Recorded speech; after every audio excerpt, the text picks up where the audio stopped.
مراٹھا سلطنت ایک طاقتور اور باثر ہندو ریاست تھی جو 17ویں صدی کے دوران برصغیر پاک و ہند میں ابھری۔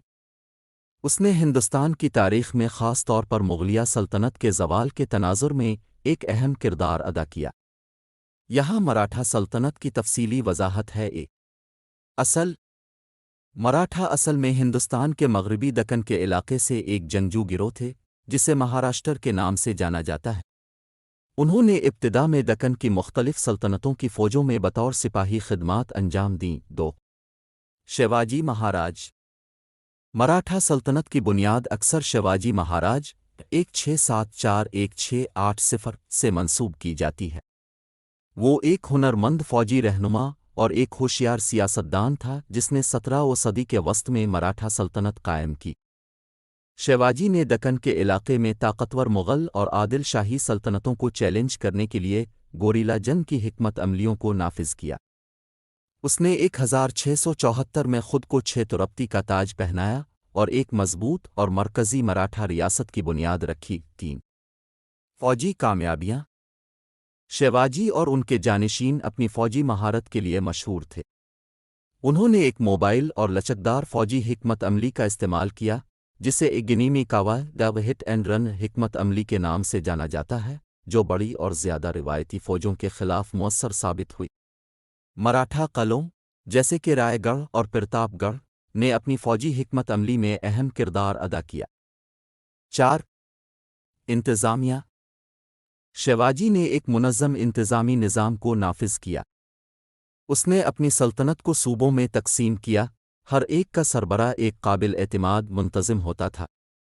اشٹا پردھان 8 وزراء کی کونسل شیواجی کی انتظامیہ کی ایک اہم خصوصیت تھی جو حکمرانی کے مختلف پہلوؤں کے ذمہ دار وزراء پر مشتمل تھی۔ مغلیہ سلطنت کا زوال مرہٹوں نے 17ویں صدی کے آخر اور 18ویں صدی کے اوائل میں مغلیہ سلطنت کی کمزوری کا فائدہ اٹھایا۔ مغل حکمران اورنگزیب کی جابرانہ پالیسیوں اور مسلسل جنگوں نے سلطنت کو زوال کی حالت میں چھوڑ دیا تھا۔ توسیع اور کنفیڈریسی شیواجی کی موت کے بعد مراٹھا سلطنت چھترپتی سنبھاجی اور چھترپتی راجارام جیسے رہنماؤں کے تحت پھیلتی رہی۔ مرہٹوں نے مراٹھا سرداروں کی ایک کنفیڈریسی بنائی جسے مراٹھا کنفیڈریسی کہا جاتا ہے۔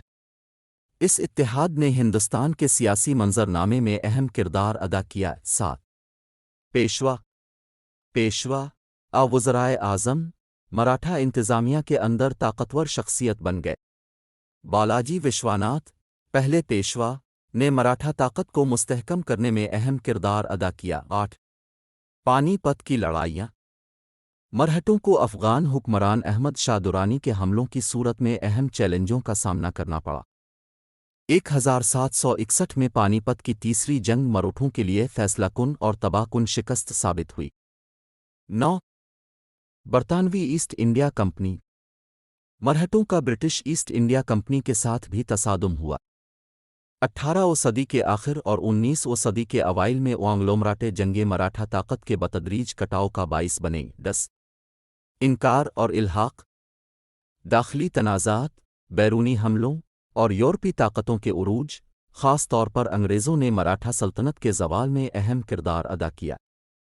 انگریزوں نے آنگلو مراٹھے جنگوں میں فتح حاصل کی اور 19ویں صدی کے وسط تک مراٹھا علاقوں کو بڑی حد تک انگریزوں نے اپنے قبضے میں لے لیا۔ مراٹھا سلطنت نے ہندوستان کی تاریخ پر دیرپا اثر چھوڑا اور اس کی میراث اب بھی مہاراشٹر کے علاقے میں یاد کی جاتی ہے اور منائی جاتی ہے۔